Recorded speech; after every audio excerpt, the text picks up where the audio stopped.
During that time, I wasn't making a lot of money. I didn't have any work. Being at home with no sense of purpose, I feel like I'm just wasting away. Like I feel like I'm a burden on my wife. A lot of times, God speaks to us through our spouses, and so I told her I was like, I would be willing. I don't know what it looks like. I'm not going to be any good at it, but I do feel like if this is something you really want to do, I will be right there with you.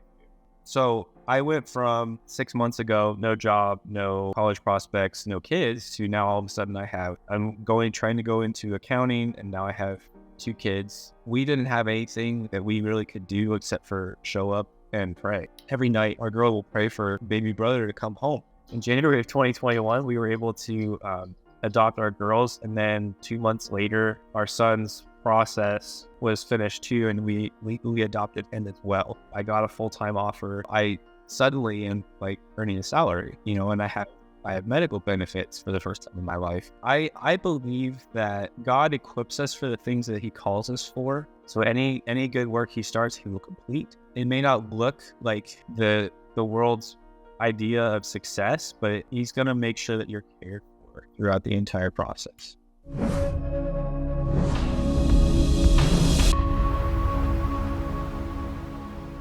My name is Jordan Case. I have a wife of almost 10 years. I grew up in church. My parents went to a church for a long time and were actually foundational in building a church that's still in my hometown. And I feel like that experience and growing up in that church was pivotal to my spiritual journey that I'm on today. Can you share a time where God has revealed something in his word or in your heart that he wanted you to walk in obedience to? Taking it back to 2017, my wife and I had just recently moved back to Wichita from California. And the entire time we were in California, which is about 4 years, I just felt unsettled. I never really liked being here. I never really felt at home. And I think it was a nudging. It manifested itself as bitterness, which was more me, a spiritual problem within me. But I feel like God was still nudging us back to Kansas for what he was calling us to. And so I was trying very hard to go into physical therapy. And so Wichita State had a good program, and I was gonna get into it. So that was part of why we moved back. And then the other part was my wife had just finished her degree, and so she was going to start interviewing for jobs. So when we made the plan to move back, my wife started, interviewing at different places, and we interviewed in Topeka and Wichita. And even though Topeka paid better, and since it's the capital, it seemed like it had it had more proximity to Kansas City, it had more opportunities there, but we just didn't really feel like it was the right place for us. So we ended up in Wichita. And my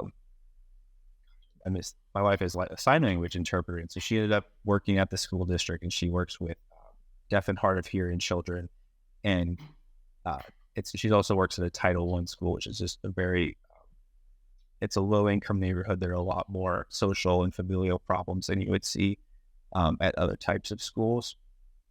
And one child in particular got put on her caseload, who was more problem than most. She would tear up the classroom when she was upset. She would argue. She would hit my wife. She would throw pencils at her, try to stab her.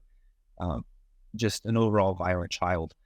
But my wife would come home every day and say, like, sorry.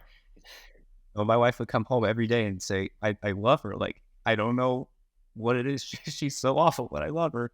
And during that time, I was working a job in retail, but it required a lot of travel. So I was gone a lot.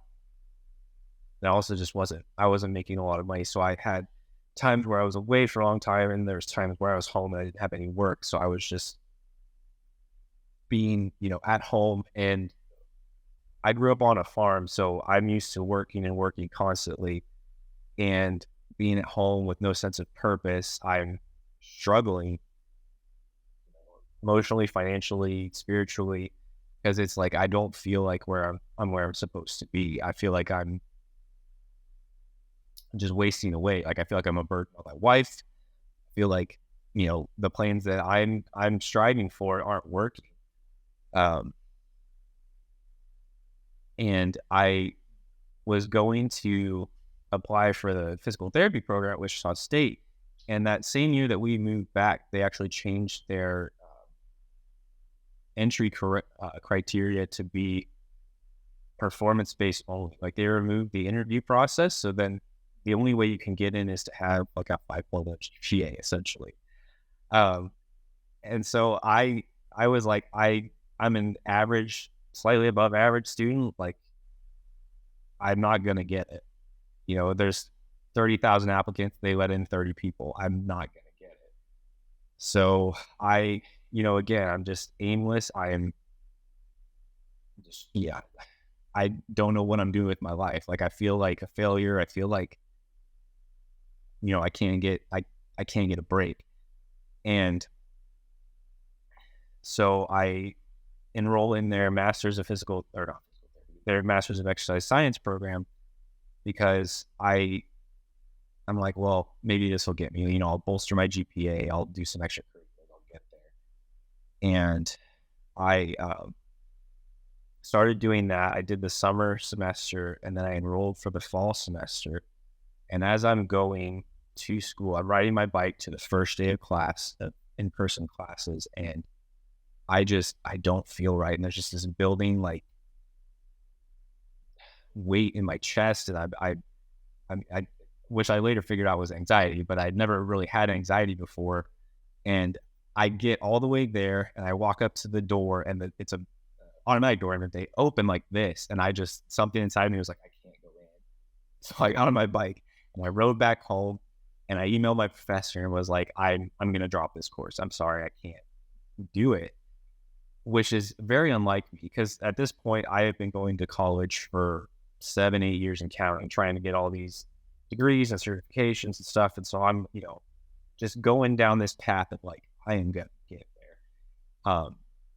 Because I had identified a long time ago, I was going to work in the medical field and I was going to be, affluent and powerful. And I, just all these things of like, I'm going to make the world a better place through medicine and all that stuff. And so I had this existential crisis yet again, because it was like, I'm doing this master's program. It doesn't feel like I'm going anywhere. It doesn't feel like this plan that I've laid out for my life is working out. And so I finished I think I had 2 online courses and I finished those out. I get A's, which, doesn't matter. And, I get to the end of the semester and I'm like, I don't know what I'm going to do. I was like, I have a job that I work 10, 15 weeks out of the year and no prospects. Like nobody will hire me with my resume because it's kind of blank at this point. And that Christmas, my wife and we traveled back to California to visit her family. And whenever we come to California to visit her family, it always feels like God is doing big shifts in our life. But this time specifically, I'm here and it's like we could barely afford to get here. And, I am dreading going back. So I'm like, I don't really have a job. I don't have, a college lined out. Like I don't have anything. My wife's killing it. Like she's got her interpreting job and she's, basically keeping us afloat. And it was during that time here where it was actually the night before we came back. My wife and I I don't even know how we got here, but we were just sitting in bed. And I was on the laptop and we pulled up the Kansas Adoption Network and we were going through, profiles of these children that were in need of homes, in need of being adopted. And we had a really serious discussion of like, do we see ourselves as these kinds of people, as the people that would take other people's kids into our house and, raise them as our own. And I feel like that was kind of the first nudge into what God was preparing for us. But I've never really seen myself as a dad. Like I I don't have that instinct in me. It just doesn't really come natural to me to like care for kids. I held my first baby when I was like 18, and it wasn't anything. Like it was fine, I guess. But I wasn't excited about it. I wasn't sitting there like, gosh, I wish I had like 5 of my own. I was just like, yeah, it's somebody else's baby. Here you go. And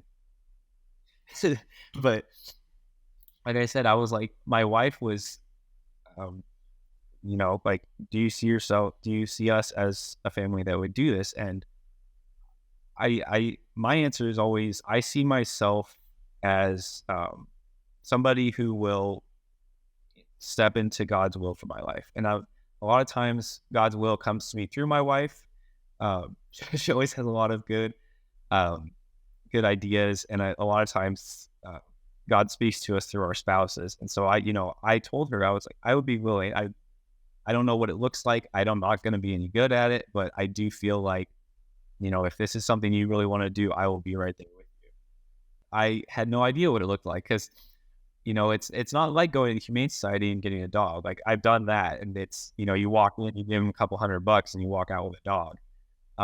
So that was my experience up to that point. I was like, well, maybe that's what this is like. You just, add to cart on the Kansas Adoption Network and they ship you a kid. I don't know. So it's definitely a lot more complicated than that. And then the next day, we were sitting at, I think it was Starbucks, like waiting for our plane, and my mother-in-law was there too, and she's actually an accountant. And I started talking to her. I was like, well, what does it look like to be an accountant? Because I was like, I'm randomly strongly considering it. Like I just been having these thoughts of like, what if I would do this instead of what I've been trying to do? So I talked to her about it, and the next day I went and enrolled at Friends University. They had like an accelerated program, and because I'd already had so many degrees, I had all my gen eds and everything. So I was like, I can get this done in 18 months and be an accountant, and I can hopefully have more job prospects than I do right now. So I enrolled at Friends University in their adult accounting program. So it was like nights and online. And so I started doing that. And at the same time, going back to this terror child that's on my wife's caseload,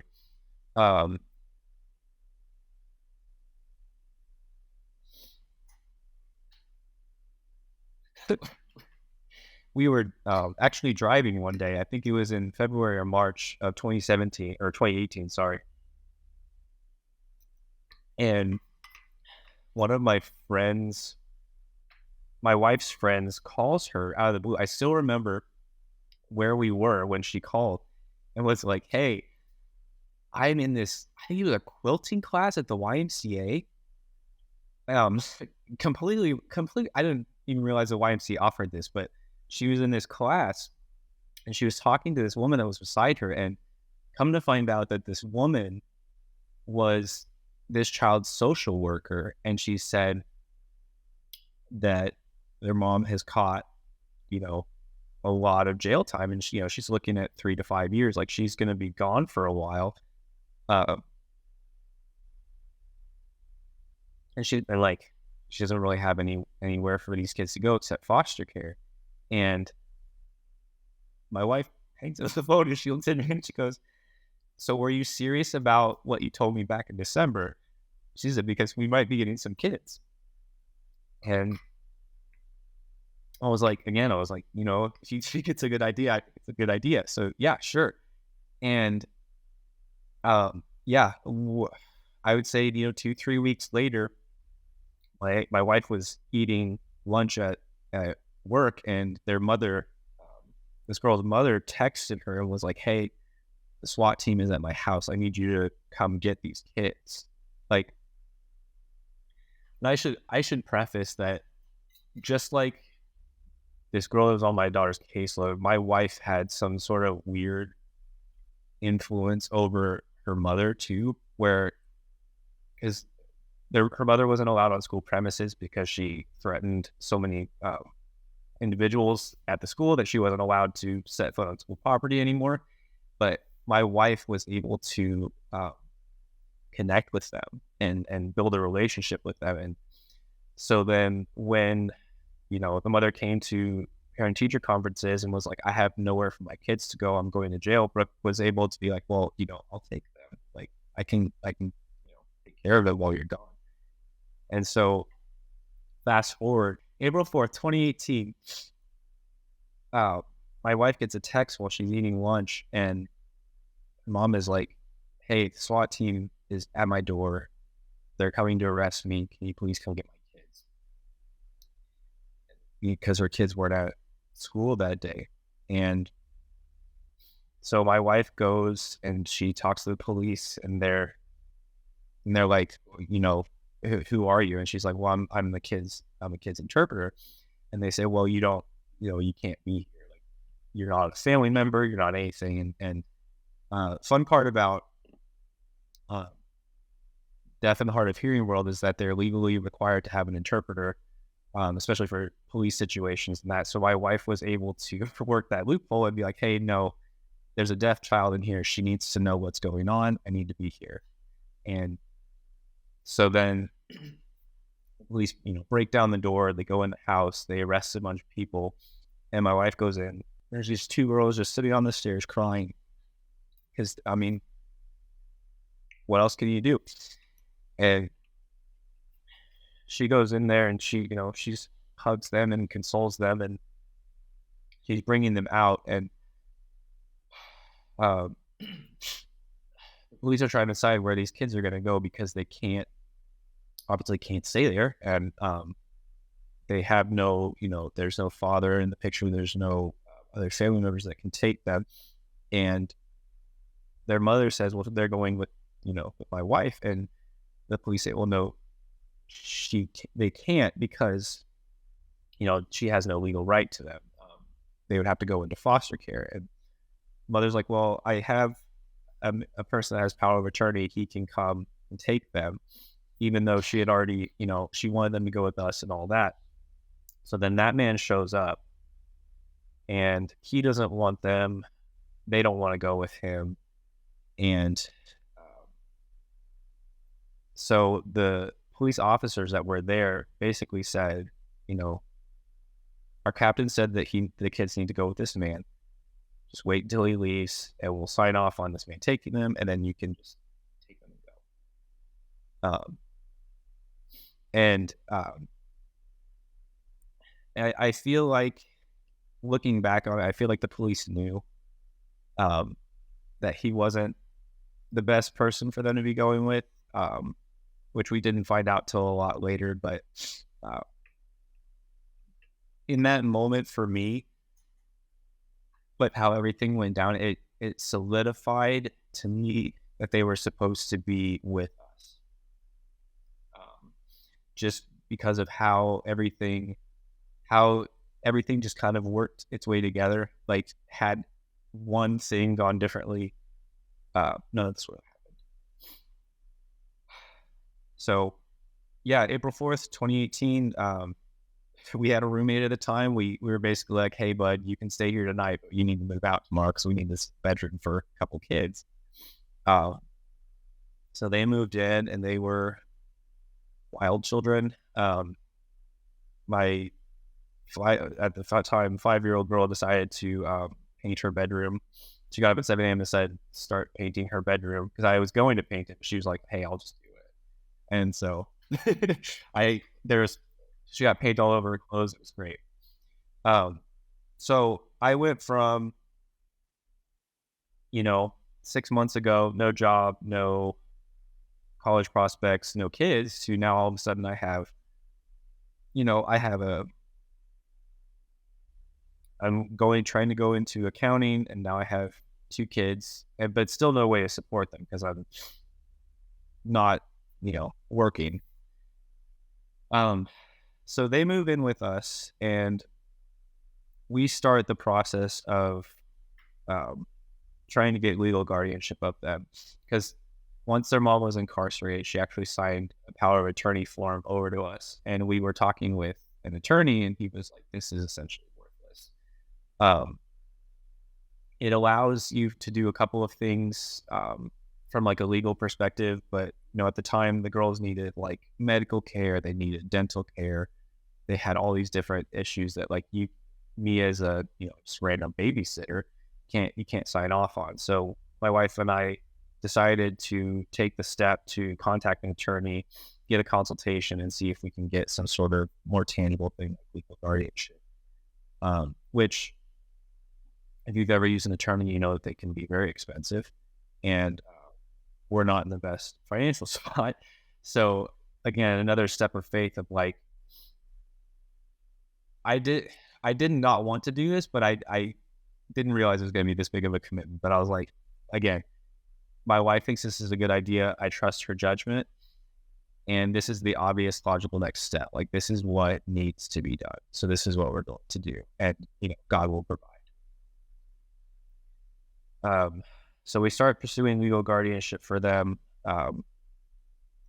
We start getting like, threatening phone calls.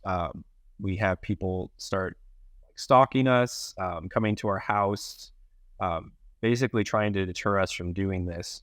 But all the while we're just like, like, even though as terrible as this all feels, it feels wrong to go the other direction. There's something inside of us that was like, just kept kind of pushing us forward. So we pursued and won legal guardianship later that year. I believe it was 2018. And so then we were able to, I was able to put them on our insurance, which was helpful because, again, they needed a lot of medical and other types of attention. So we were able to start providing for them that way. And during that time, I had applied for an internship at Coke Industries, and I had gotten a call back to come and interview for the internship. And I was at home asleep. My wife and kids had gone to school, and I get woken up by a phone call, and I am in an hour-long interview in my pajamas that I crushed. That I still, to this day, don't know how I did it, because I am not a good conversationalist. And I'm definitely not a good interviewer, but I was able to be coherent 30 seconds after waking up and talk for an hour with, a recruiter. So I actually, like I said, I won an interview with that phone call, and I came in, and at Coke Industries, when they interview, they usually have multiple interviewers. So I was interviewed back to back to back by 3 different people. The entire process took about 2 hours. And again, not a good conversationalist, not a good interviewer, but I somehow crushed that interview. And I literally walked out, and I called my wife, and I said, Holy Spirit came and did an interview for me, because I have no idea how I did that. I was like, that was not me, because I was sitting there watching myself do a great job, because I have no idea what happened. And I still remember getting the phone call offering me the internship. And it was so exciting to share that news with my family, that my wife and the girls were sitting watching TV, and just being able to go and, tell them that I have a chance at something was a high point in my life. Yeah. So at this point, late 2018, there's hope, right? Like, I have an internship, and sadly, this internship is going to pay better than any job I've ever had up to this point. And, even though, it's still a few months away, I feel hope for the future, because it's like I can maybe do something for myself. I'm still in school. I'm paying legal fees now, but, there's a bright spot in my future.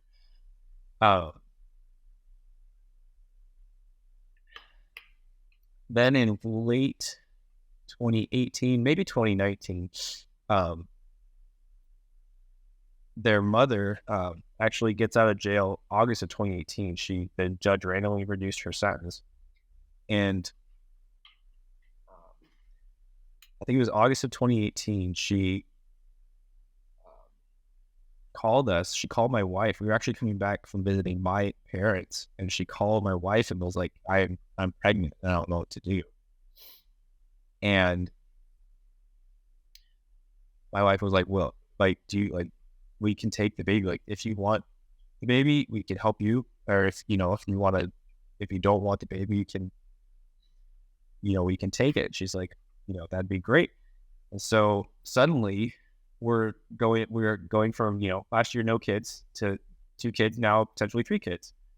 Um, and so we start, hopefully saving up and start planning, like, what's this going to look like? What's it going to look like to have a baby in the mess that is our life? And so we're planning for his baby to come along, and then their mom gets arrested again, goes to jail again. She's incarcerated for a while. She gets out, I think, maybe March of 2019. And around this time, she starts like using drugs heavily again, even while she's pregnant. And she called us, I want to say in April 2019, and was like, I don't want this baby anymore. I'm just going to abort it. Like, get rid of it and move on with my life. And my wife was able to talk her out of it and be like we will take this baby. We want this baby. We love this baby. We'll take it. Um,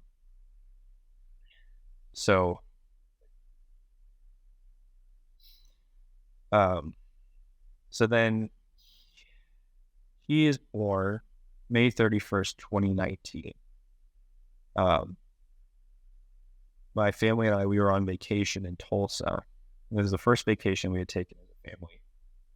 We were on vacation, and their grandmother actually called my wife and said that he was born, and that his lungs weren't working, and that he had to be in the NICU on a respirator. And come to find out, it was because he was he was addicted to heroin. He was heavily sedated, so he couldn't breathe on his own. And so that, and then coupled with just the way that their mom treated the baby, like basically didn't want him in the hospital. The nurses ended up contacting DCF, and DCF came and put him into foster care. And it was during that time that the police also came to our house, because their mother had said that these other 2 girls, she had told DCF that we were babysitting them because she was going through a hard time. So the police came to our house and tried to take these girls out of our house until we were able to, produce the paperwork. We had guardianship, and the girls were, they interviewed them to make sure everything was going okay and that it was a safe place for them to live in.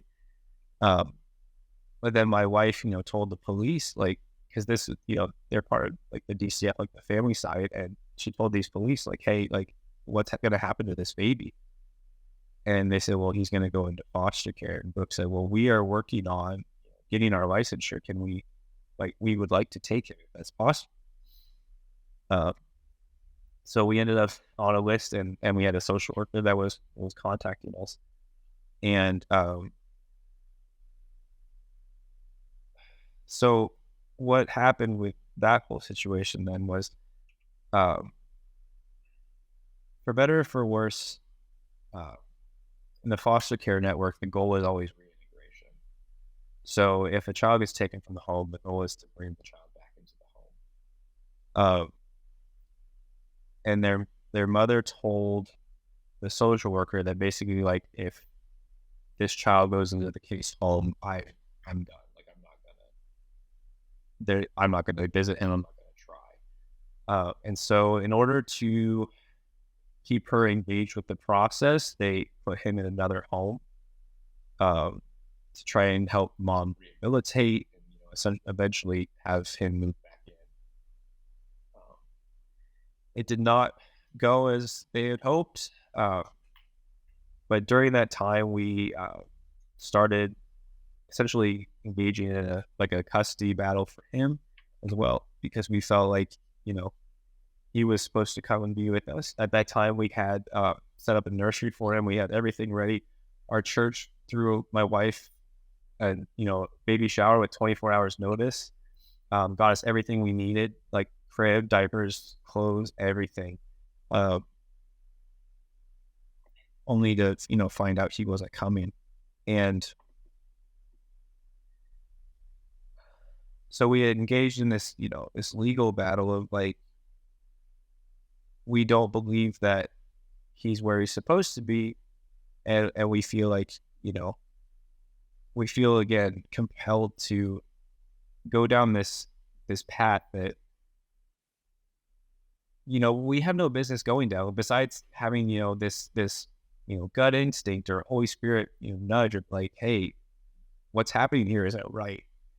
And, you're this is supposed to be your calling. This is supposed to be what you're supposed to be doing. So we didn't have anything that we really could do except for show up and pray. We would pray every night at the dinner table. Our girls would pray. Sorry. Every night, our girl will pray for, baby brother to come home. And then, my wife and I, we would go to every court hearing and, sign up as an interested party just to, show them that we were serious, show them that we were trying to be there. But we really had no say in anything. And that court case progressed and actually ended up moving to termination. At that point, we started to try and get, more of a footing in there of like, hey, we have his half sisters that are living in our house. We're nearly licensed foster parents at this point. Like, we've been trying our best, and we just feel like financially, spiritually, all the way around, we are the best option for him. So we're fighting for custody of him. At the same time, because his rights were terminated, we also filed for adoption for the girls as well. And it was always nerve-wracking, going to court, sitting. You can't bring any devices or electronics in, so there's nothing to distract you from how awful the process is. So going there, I'd always get worked up and get sick, and it just never felt like anything was moving. Never felt like anything was going how I wanted to, which, again, going back to 2017, riding my bike, it's like, why isn't this working the way it's supposed to, right? Like, why am I, like, God, you've got me spending thousands of dollars. I've got someone else's kids living in my house. Why isn't this going better? Like, I've done everything it's like the Job experience, right? It's like, I've been doing all these things, and it feels like this shouldn't be happening this way. It feels like this should be so much easier, and it wasn't. And, and then again, the more you do legal things, the more expensive it is. And so the slower and harder things are, the more you spend. So I have that in the back of my mind too. And, we're fighting, and there's this, it was 2 or 3 separate instances where it was like the judge moved for him to move into our house, and something happened the day of, and he wasn't allowed to come. So we had multiple basically false starts where it was like he was supposed to come move in with us and he didn't. And, so again, it was like, that was probably the lowest point, was kind of towards the end of 2019 and into 2020, where it was like, we're spending all this money, we're wasting all of our energy and emotions on something that's not working. And, a lot of times it was like, why are we doing this? Why'd you bring me out here to die? Like, why did God lead us all the way here just to, like, dead end, you know? There was that thought, but then like there's also the like the dichotomous thought of like God wouldn't bring us here to leave us here, right? So I think when we had nothing else, it was like that was what kept us going. When it was like God called us to this 2-3 years ago at this point. It was like God is going to finish like this good work. And he did. And it's looking back, the way that everything was orchestrated, you can see God's hand through all of it. Just the way that things happened, the way that there were things that were outside of the law, outside of procedure, outside of what should have happened, like what every precedent and case study would tell us that happened, that went in our favor when nothing else did. And I'll fast forward to summer of 2020, and we're going to all these different hearings, and every single time we would show up, they would announce our names, and we had our attorney there, and they would announce our names, and the judge would ask who we were. So every single time we showed up, we have been here, we have gone to every single court hearing, and the judge had no idea who we were. And so it's not looking good. But, so DCF is advocating after rights are terminated. They're like, we want them to, handle the case home because like they have stable income. There's 2 parents. They have siblings. Like they have space for him. It's a good fit.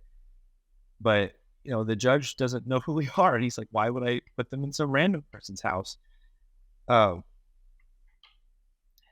we're doing all this stuff behind the scenes, and we're coming to the court case the day of, where the judge is going to decide and sign off on custody. And they recommend us, and he again is like, who are these people? And his clerk actually spoke up and was like, Judge, these are the people that have been here every single time. And I don't know how much you know about like court stuff, but like clerks aren't allowed to speak like at all. Like they're there to give the judge papers and take notes and stuff like that, but like they don't have any authority. But it was like that moment of like she spoke and basically brought us back into his vision, back into like, hey, this is an actual potential family. Yeah. So, sorry, that was the time before, but then we got up to the actual date of like, judge is going to sign off, and the docket kept getting delayed and delayed. I think we waited for like an hour and a half. And I, again, I get really sick in anxious situations. So I feel terrible. And I'm, sitting there just basically trying to survive so I can go home and sleep. And the foster mother's attorney comes up and was basically like, the foster mother wants to talk to you guys. And so they find us like a side room, and I just remember her like sitting there looking at us and going like, I'm tired. I don't want to do this anymore. Like, I love him, but I don't want to, waste all this time and energy like fighting you guys. And she basically in that room agreed to like, I'll let, like, as long as you guys promise me that I can visit him, like I'll let you guys have it. Which was huge because like this whole time we've just been battling, and obviously we agreed to it, and they took it before the judge and he signed off on it, and she came right over to our house after that, and she came and sat in our living room, and we talked to her for like 2 hours. And what I say is like compared notes of like what she was told by everybody versus what we know and what we've been told. And we found out that we had always been fed lies, like not from like any sort of establishment, but like their mother had been, weaving different stories for us and for her. And so like she just wanted what was best for him, and she thought that wasn't us.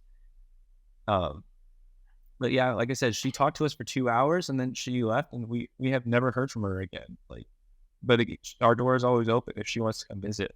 Had she not done that, it could have lasted another 6 months to a year, and with as much as everybody was advocating for us, nothing was working. So it literally was like, you know, a move on her heart to like just be done. That was what saved us. And yeah, so then he moved in September of 2020, and because we won, I say won, his custody battle, we also basically got a big win in our attempt to adopt the girls.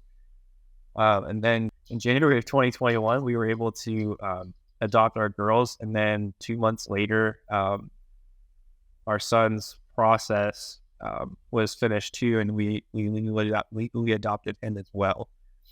And during this whole time, I completed my internship. I got a full-time offer. I converted to being an analyst, and during the pandemic, actually. So I did it at home. I celebrated by myself. But, I suddenly am like earning a salary, and I have medical benefits for the first time in my life.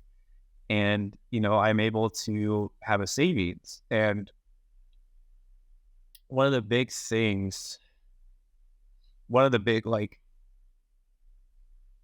I'm an accountant, so money, anytime there's like money involved, it's always really exciting for me. But like one of the big God moments for me was like our CEO had this huge, like, not like a paradigm shift or like a mind change, but it was like he started seeing a lot of like these societal problems and was like, what can I do to people, like to empower people to attack some of these societal problems? One of those things was like, this was an HR benefit that they changed to cover adoption expenses, which it was a max of $20,000. You get a $10,000 reward per child of up to 2 children. So, in February of 2021, after I adopted the girls, like I was awarded $20,000 that I was able to use to pay off all of our legal expenses and actually have a savings for the first time in our life. But like, if nothing else, the fact that it was like